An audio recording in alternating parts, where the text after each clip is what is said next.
Bonjour tout le monde, j'espère que ça va bien et que vous avez passé une bonne journée et un bon week-end.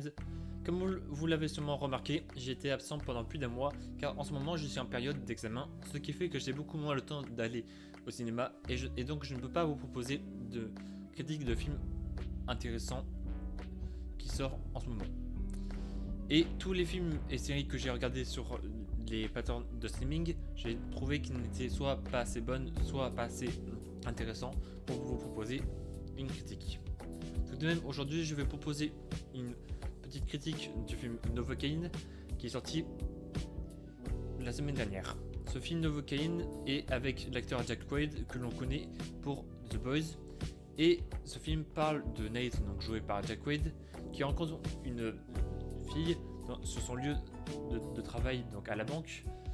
Et cette fille se fait kidnapper par des cambrioleurs.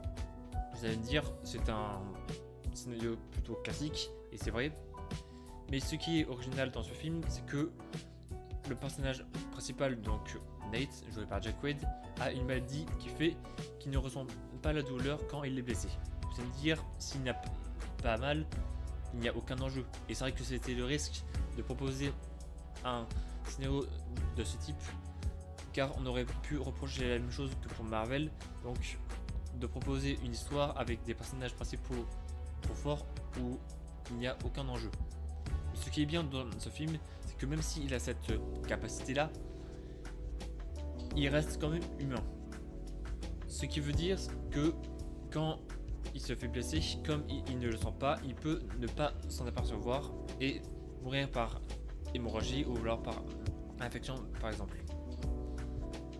Donc je trouve ça bien parce que ça ramène quand même un petit peu plus de réalisme que un simple film d'action où en fait on fait une parodie de super-héros, mais où quand même les personnages ont les capacités de super-héros.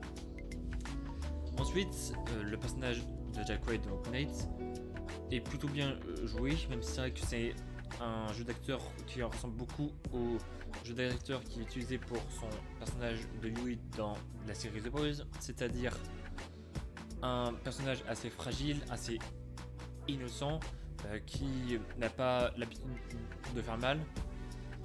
Et il joue bien, je l'avoue. Mais j'aimerais bien le voir dans un autre registre qui est un petit peu plus sérieux. Ensuite, c'est quand même un film comique, mais qui utilise son aspect gore pour faire de la comédie. Parce que c'est quand même un film assez gore. Il y a des os cassés, il y a des personnes poignardées, donc c'est quand même pas adapté pour les enfants et c'est pour ça que c'est interdit pour le moins de 12 ans. Et ce qui est comique dans le sang, dans cet aspect gore, c'est que comme le personnage principal ne ressent pas la douleur, il fait semblant d'avoir mal devant les ennemis et ça apporte quelques scènes comiques, même si ça s'essouffle quand même assez rapidement. Même si c'est un film d'action comique gore, il y a quand même quelques émotions parce que il y a des émotions par rapport aux moqueries que a reçu le personnage de Nate pendant son enfance, parce que les élèves de sa classe ou alors de son école profitaient de sa maladie pour le frapper parce qu'ils savaient qu'il n'y avait aucun impact parce qu'il n'avait pas mal. Et je trouve ça bien parce que comme c'est un handicap en soi, une personne handicapée ou alors une personne qui se fait blesser pour n'importe quelle raison peut se dire il me ressemble tout de même un petit peu et j'aime bien cet aspect assez réaliste, si on peut dire ça, en tout cas qui se rapproche de la réalité de la société qui est présente aujourd'hui.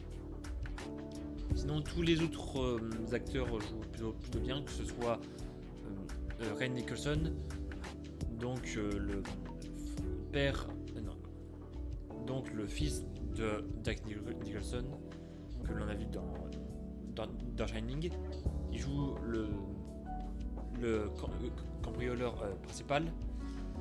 Et son jeu d'acteur ressemble un petit peu quand même au jeu d'acteur dans Shining de la part de son père. Donc un mec un peu taré, même si c'est vrai que c'est vraiment la surface.